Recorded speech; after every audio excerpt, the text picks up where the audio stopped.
ஐயா உண்டியா அனைவருக்கும் வணக்கம். நம்மளுடைய சேனலை சப்ஸ்கிரைப் பண்ணாதவங்க சப்ஸ்கிரைப் பண்ணிக்காங்க. அந்த ஆல் பெல் பட்டனும் ப்ரெஸ் பண்ணிக்காங்க. அப்போ தான் நம்ம போடுற ஒவ்வொரு வீடியோவும் நோட்டிஃபிகேஷன் உங்களுக்கு வரும். உடனுக்குடன் அந்த வீடியோவை நீங்கள் பார்த்து மகிழலாம். ஐயாவின் செய்திகளை கருத்துக்களை தெரிந்து கொள்ளலாம். நீங்கள் பார்க்குற ஒவ்வொரு வீடியோவும் லைக் ஷேர் கமெண்ட் பண்ணுங்கள். நீங்கள் பண்ணுற ஒவ்வொரு லைக்கும் கமெண்ட்டும் ஷேரும் தான் எங்களுக்கு இன்னும் அதிகமான வீடியோவை ஷேர் பண்ணுறதுக்கான ஒரு மோட்டிவேஷனாக இருக்கும் என்பதை மறந்து விடாதீர்கள். நன்றி, வணக்கம். ஐயா உண்டு. அவர்தான் இந்த தோஷத்தை எல்லாம் அகற்றுவார். தர்மத்தாலே இந்த கலியளித்து இந்த உலகை நல்பூமி ஆக்கி நாடெங்கும் ஓர்குடைக்குள் சொல் ஒன்றுக்குள்ளாக வைத்து ஆளுவார். அப்படி சுவாமி மகாவிஷ்ணுவும் மனுவாய் பிறந்து வைகுண்டம் என்று சொல்லி தனுவை அடக்கி தவம் இருப்பார். நல்லோரை எல்லாம் நாடி மிக எடுத்து வல்லோராய் சாகாமல் வாழ்வும் வரமும் கொடுப்பார். ஆள வருவார். அப்படி மகாவிஷ்ணு வருவதற்கு இது தருணம்தான் என்று எடுத்துரைத்தார். இந்த குறியை கேட்டவுடனே மன்னன் மேலும் அதிர்ச்சியிட்டான். திரும்பவும் கேட்கின்றான். சொல்ல கேள் சோதரியே, நீ சொன்னதெல்லாம் சரிதான். அவர் வந்து பிறப்பதற்கு இன்ன ஜாதி இன்ன இனம் என்று சொல்வதற்கு குறி உண்டுமா? அப்படி என்று கேட்டார். அந்த சோதரிசி, நாம உண்மையைத்தான் சொல்லுகிறோம், ஆனா மன்னனுக்கு அது பிடிக்கல. பெரிய இடத்துல நமக்கு தகராறு கொள்ளக்கூடாது. எனவே மெதுவாக இந்த விவரத்தை சொல்லி இந்த இடத்தை விட்டு அகன்று விட வேண்டும் என்ற அந்த சோதரிசி, மன்னவா, தாங்கள் கேட்ட கேள்வி என் மனதை தியக்குகிறது. கலி அளிப்பதற்காக நாராயணர் இந்த உலகத்திலே வருவதாக இருந்தார், தர்மமே ஆயுதமாக கொண்டு வருவார். தர்மம் கொண்டு சுவாமி தாரணியில் வாரதினால் அப்படி அவர் வந்து பிறக்கின்ற குலம் பொறுமை குலமாக இருக்கும், ஆனால் பெரிய வழியாக இருக்கும். என்னை விட்டு விடுங்கள் மன்னவா என்று சோதரிசி விடை வாங்கிக் கொண்டார். மன்னனுக்கு கோபம், நெஞ்ச கனல் கர்ச்சித்து நின்று சொல்லுகிறார், கதறி நின்று சொல்லுகிறார். யாரங்க இந்த சோதரிசி சொன்ன குறி என் மனதை ரொம்பவும் பாதித்து விட்டது. மந்திரிமார்களே, கடவுள் வந்து இந்த உலகத்திலே பிறக்க வேண்டும் என்றால் போற்றி நம்பூரி பிராமண சுத்திர குலங்கள் இருக்க பிறர் தீண்டால் சாங்குலத்திலே வருவாரா? பம்மாத்தா இருக்கிறது பராக்கிரம மந்திரியே. சற்று நேரத்திலே அந்த சுவாமி என்ற சாணானை கட்டி இழுத்து என் முன்னாலே கொண்டு விட வேண்டும், அப்படி என்று மன்னன் உத்தரவிட்டார். அப்பொழுது அந்த சபையிலே பூவண்டர் என்ற ஒரு ஆயிடையர் இருக்கிறார். அந்த மன்னனுக்கு ரொம்ப வேண்டியவர், அந்த மன்னனுக்கு குடை பிடிக்கிறவர் என்று கூட சொல்லுவார்கள். அவருக்கு பக்கத்து ஊர். அவரும் அந்த சபையிலே இருக்கிறார். முதலாவது ஐயாவை கண்டு அவருடைய பெருமையை கண்டு பொறுக்க முடியாமல் பக்தர்களை எல்லாம் அடித்து விரட்டியவரும் அவர்தான். கடைசியாக அவருக்கு வந்த ஒரு துயரம், சங்கடம் தீர்வதற்காக அவரே ஐயாவை நாடி வந்தார். வந்தபோது பகவானை கண்டவுடனே அவருடைய மனம் மாறியது. அன்று நம்மள் குலத்திலே வந்த அந்த கண்ணன் ஸ்ரீகிருஷ்ணன் தான் இங்கே இன்று வைகுண்டமாக வந்திருக்கிறார் என்ற முழு உண்மையை புரிந்து கொண்டார். அன்றிலிருந்து ஐயாவுடைய பக்தன் ஒரு தாசன், ஆனால் மன்னனுக்கும் வேண்டியவர் தான். ஐயா தான் அடிக்கடி சொல்லுவாரே, நிலை அழியாதிருங்கோ நீதியாய் நின்றிடுங்கோ. மன்னன் மன்னனுடைய நிலையிலே செயல்பட வேண்டும், தெய்வம் தெய்வத்தினுடைய நிலையிலே செயல்பட வேண்டும். ஒன்றுக்கு ஒன்று எதிர்த்தோ பொறாமை கொண்டோ செயல்பட்டால் தர்மம் அழிந்து போகும். எனவே எம்பெருமான் நடத்துவது பிராமணிய தர்மம், இந்த மன்னன் நடத்துவது சத்திரிய தர்மம். எனவே அந்த உண்மையை இந்த மன்னனுக்கு நாம் கொஞ்சம் புரிய வைக்கலாம் என்று சொல்லி அந்த மன்னனின் முன்னாலே வணங்கி நின்று அந்த பூவண்டர் சொல்லுகின்றார். கேட்டீரோ முன்னாலுள்ள கருவித வளங்களெல்லாம் தாட்டிமையாகச் சொல்வே தமியேனும் வணங்கி நின்று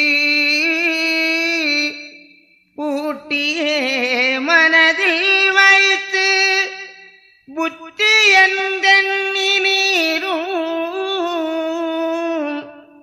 நாட்டினில் நன்மை செய்து நலமுடன் அரசு செய்யும். மாயனோ உபாயத்தாலே மனுவது போலே ஆகி ஆயர்நல் குலமும் தோன்றி அவனியில் இருப்பர் கண்டீர். மாயத்தை அறியா நீரும் மாளவே போக வேண்டாம். நியாயமாய் உரைத்தேன் ஐயா நம்முடைய அரசு கேகும். எளிமையாம் குலங்கள் என்று எண்ணுற மனுவே அல்ல பளீரன அதிகநாதன் பார்க்கவே மாட்டாரையா.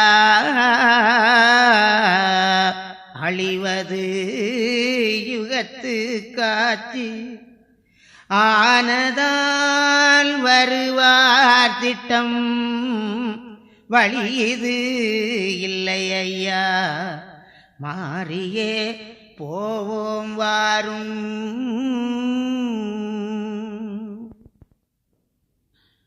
மன்னவரை வணங்கி நின்று பூவண்டர் சொல்லுகின்றார், மன்னவா, இந்த சிறியவன் சொல்லுகின்ற அதை ஒரு புத்தியாக எடுத்து தயவு செய்து நான் சொல்லுவதை புத்தியாக கொண்டு மனதிலே வைத்து நாம் நம்முடைய நாட்டுக்கு திரும்புவதுதான் நல்லது. மனிதனாக இறைவன் வருவானா, அதுவும் இந்த குலத்திலே வருவானா என்று தாங்கள் எடுத்துரைத்தீர்கள். மாயனோ உபாயத்தாலே மனுவது போலே ஆகி ஆயர்னர் குலத்திலே தோன்றி கிருஷ்ணனாக வாழ்ந்திருந்த வரலாறு தங்களுக்கு தெரியாதா? அவனுடைய மாயத்தை அறியாமல் அங்கு போய் மாள வேண்டாம். நியாயமாக சொல்லுகின்றேன், நம்முடைய அரசுக்கு செல்லுவோம். எளிமையாம் குலங்கள் என்று எண்ணுற மனுவே அல்ல. இந்த மனிதன் தான் உயர்ந்த குலம் தாழ்ந்த குலம் என்று பேதப்படுத்துகிறவன். ஆனால் அங்கு வந்திருக்கிறது மனிதன் அல்ல, இறைவன். அவர் உயர்வு தாழ்வு என்று பார்த்து அதனால் சிறுமைப்படுத்த மாட்டார். இந்த கலியுகம் அழிவதற்கு காலம் வந்துவிட்டது. எனவே கலியளித்து தர்ம நாட்டை தோற்றுவிக்க திட்டமாக அவர் வருவார். அப்படித்தான் வந்திருக்கின்றார். எனவே அந்த வழி நமக்கு பொருந்தாது, நாம் சொந்த இடம் திரும்புவோம் அப்படி என்று அந்த பூவண்டர் எடுத்துரைத்து இன்னும் சில உதாரணங்களையும் சொல்லுகின்றார். தசரதன் மகவாய் மாயோன் சீமையில் வந்து தோன்றி புஜமுட பிறப்போர் கூட பிறந்ததும் கேட்டிலீரோ. வசையுடன் மனுத்தான் என்று வாதிட்ட அரக்கர் தன்னை சிரசையுடன் அறுத்த செய்தி விளம்பியும் கேட்டிலீரோ. தெய்வதி வயிற்றிலுற்று ஸ்ரீ கிருஷ்ணரனவே தோன்றி வைவசு தேவன் பெற்ற மனுவன வளங்கள் நாட்டி நெய்யிடை வழியில் சேர்ந்து நெறிட்டிடும் மாஞாலம் செய்தவர் கஞ்சல் தன்னை ஜெயித்ததும் கேட்டிலீரோ. ஐவர்க்கும் தூதனாகி அங்குமிங்கோடி சென்று மைகுழல் சிலர்கள் தன்னை மணங்களும் மிகவே செய்து மெய்ப்புடன் கிளைகளோடு மேவிய குளங்கள் செய்து செய்திரியோதனனை கொன்ற செய்தியும் கேட்டீரோ. இப்படி மாயந்தானும் 2-3 யுகங்கள் தன்னில் ஒப்புடன் மனு போல் தோன்றி உவமைகள் பலதும் செய்து அப்படி யுகங்கள் தன்னால் அழிந்திடா வரங்கள் பெற்றே செப்பிடக்கூடாமாயின் செய்தியும் கேட்டீரோ. சாணன குலத்தில் மாயன் சார்வரோ என்றென்ன வேண்டாம். பாணனாய் தோன்றி நிற்பார் பறையனாய் தோன்றி நிற்பார். தூணன தோன்றி நிற்பார் தோழனாய் தோன்றி நிற்பார். ஆனன தோன்றி நிற்பார் அவருரு கேட்டீரோ. குகவனின் குலத்தில் வந்தார் குரவனின் குலத்தில் வந்தார் மதவன குலத்தில் வந்தார் மாடன குலத்தில் வந்தார் விசுவன குலத்தில் வந்தார் வீடனின் குலத்தில் வந்தார் அசுவனே குலத்தில் வந்தார் அவருரி கேட்டீரோ. இவ்விடம் தானாய் மேவி இருப்பவர்க்கெந்த சாதி அவ்விடம் ஆகாதென்று அவர் சொல்ல மாட்டார் ஐயா. செவ்விடமாலோன் சூச்சம் செவ்விட துளையாது ஐயா. இவ்விடம் விட்டு நாமல் ஏகுவோன் நம்மூர் என்றான்.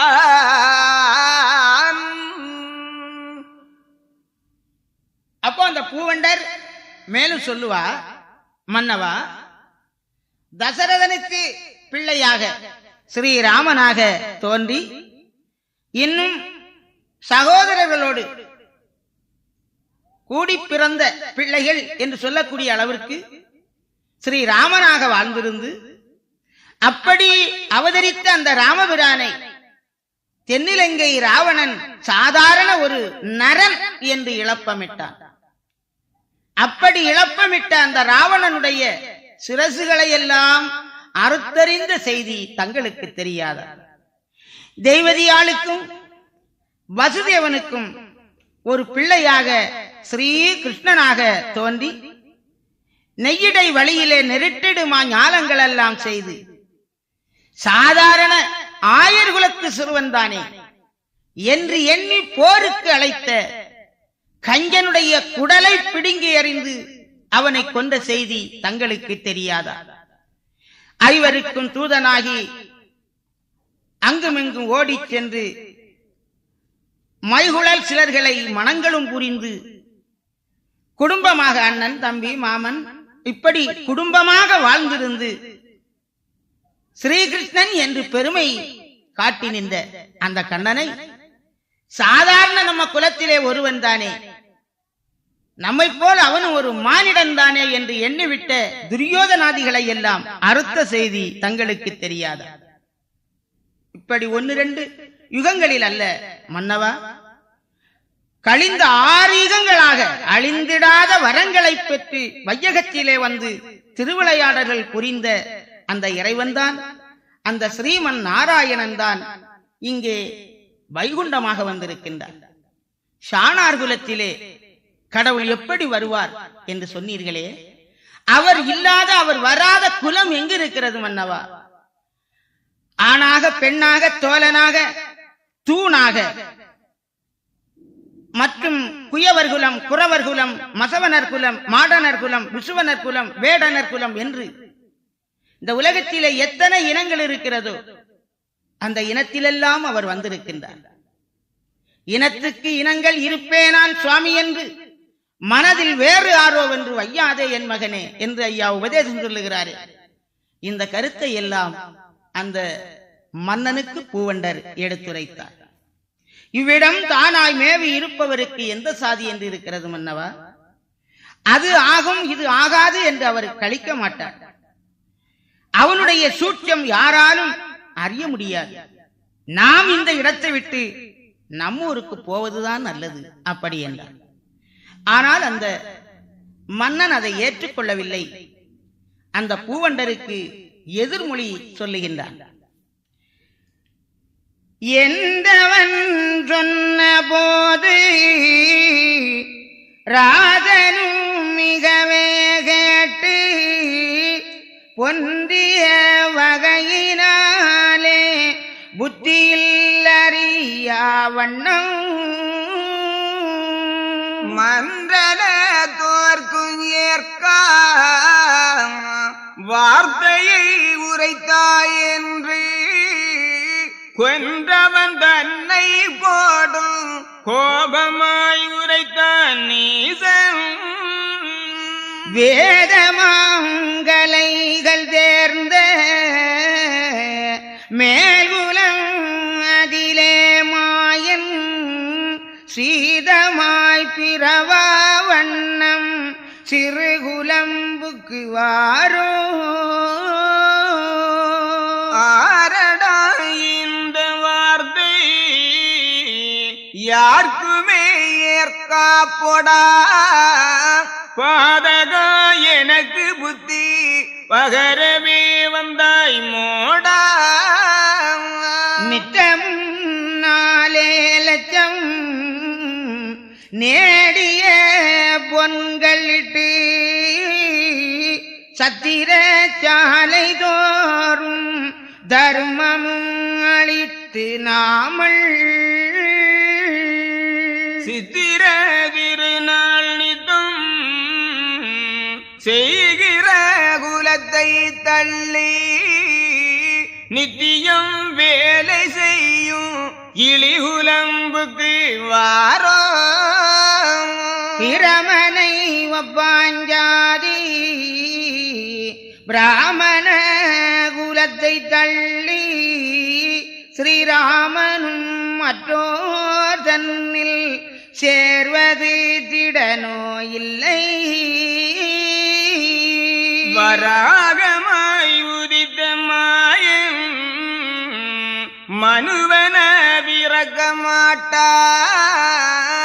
ஏதடா இந்த வார்த்தை என் முன்னே சொல்லி நின்றாய்.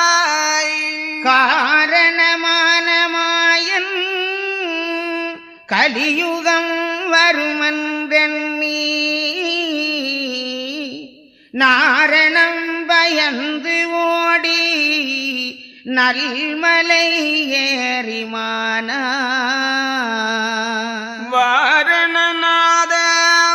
வாரணநாதம்பாய் வல்வேடன் எய்து செத்து தாரணி வரேனென்று தவலோகம் சேர்ந்தார் மாயின்.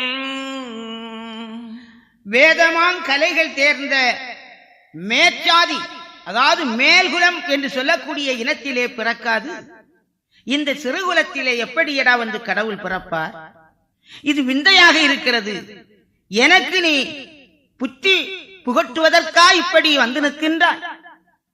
நித்தம் நித்தம் 4 லட்சம் நேடிய பொன்களை இட்டு சத்திரச்சாலைகள் தோறும் தர்மம் அளித்து வருகின்ற சித்திர திருநாள் நித்தம் செய்து வருகின்ற இந்த குலத்தை தள்ளி நித்தியம் வேலை செய்து பிழைக்கின்ற இழிகுலத்திலே கடவுள் வந்து பிறப்பாரா? பிரம்மனுக்கு சமமான பிராமண குலம் இருக்கிறது. அதை தள்ளிவிட்டு மற்றொரு இனத்திலே எப்படியடா இறைவன் வந்து பிறப்பார்? வராகமாய் உதித்த மாயன் மனுவென பிறக்க மாட்டார். என் முன்னால நின்று இந்த வாசகத்தை சொல்வதற்கு உனக்கு அவ்வளவு தைரியமா? அதாவது பன்றியாக பிறந்தாலும் பிறப்பாராம், இந்த குலத்திலே மனிதனாக பிறக்க மாட்டார் என்று சொன்னால், அந்த மன்னன் சாதி துவேஷத்திலே சாதி என்ற பேய் பிடித்து ஆட்டுகிற நிலையிலே அவன் செயல்பட்டான். அப்படிக்கு ஒத்த மாயன் கலியுகத்திலே இனி வரமாட்டேன் என்று சொல்லி இருக்கிறார் தெரியுமா? காரணமான மாயன் கலியுகம் வருமென்றெண்ணி நாரணம் பயந்து ஓடி நல்மலை ஏறி மானாய் வாரணநாதன் அம்பால் எய்து இனி இந்த உலகத்துக்கு வரமாட்டேன் என்றல்லவோ சென்றார். அப்படி கொத்தமாயன் அவனில் மனு போல் வரான். இப்படி வந்தான் சொன்ன இகழ்ச்சியை எங்கே கண்டோ?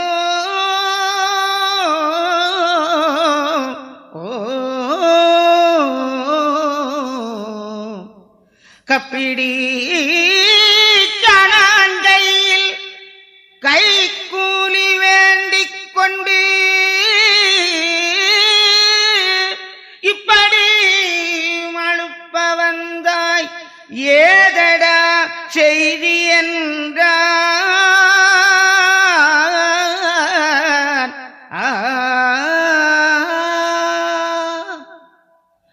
அதாவது கருப்புகட்டி ஜானானிடத்திலே கைக்கூலி வாங்கி பிழைக்கிறவன் நீ, அவனிடத்திலே கைக்கூலி வாங்கி கொண்டு அவனை பற்றி என்னிடத்திலே வந்து இப்படி மழுப்பி பேசுகிறாயா? அப்படி என்று அந்த மன்னன் சொன்ன உடனே பூவண்டருக்கு வருத்தம் ஏற்பட்டது. நல்லாக இருக்கட்டும், கெட்டுவிடக்கூடாது, அழிந்து விடக்கூடாது என்றுதானே நாம் இந்த புத்தியை சொன்னோம். இந்த மன்னன் அதை ஏற்றுக்கொண்டான் இல்லையே என்று மேலும் வருத்தமாக அந்த மன்னனுக்கு பூவண்டர் சொல்லுவார். மழுப்பில்லை கேளு கேளு மாண்டு நான் போனால் என்ன? வழுப்பில்லை உமக்கு தூண்டல் வளருது அவரிடமே கண்டாய்.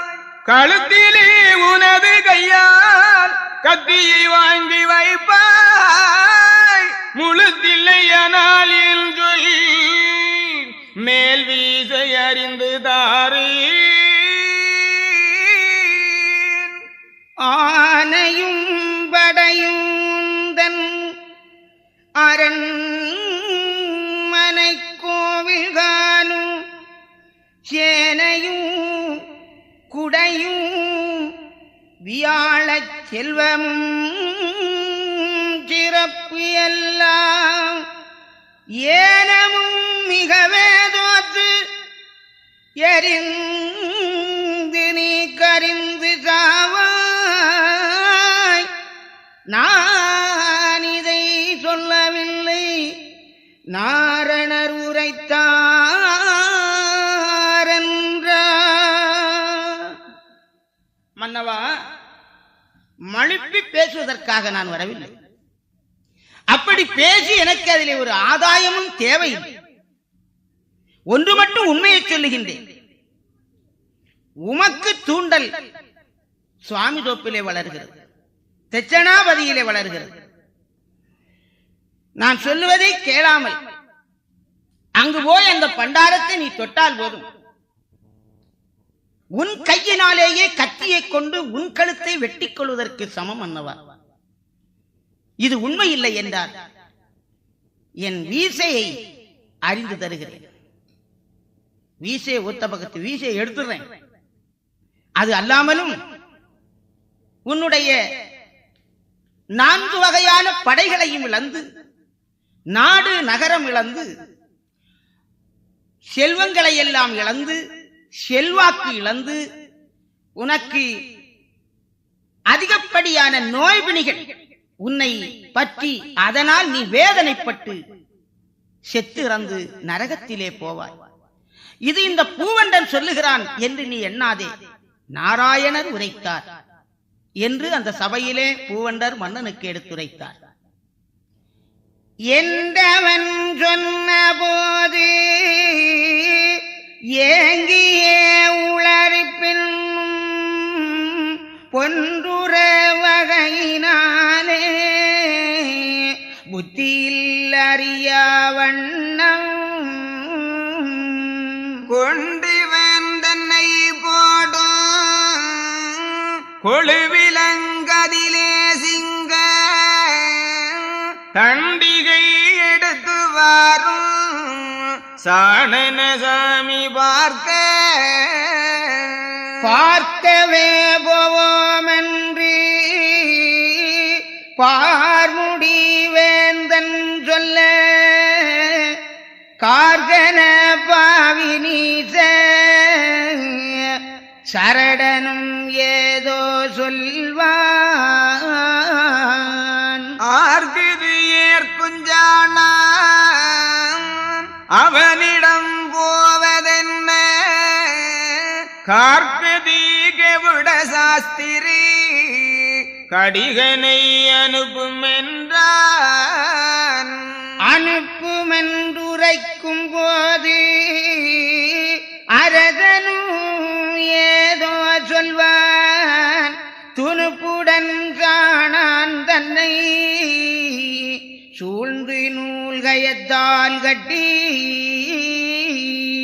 களிப்புடன் நமது முன்னே கட்டுடன் கொண்டு வாரோ வனுப்புடன் போய் வா என்று வரிசையும் கொடுத்தான் நீசன்.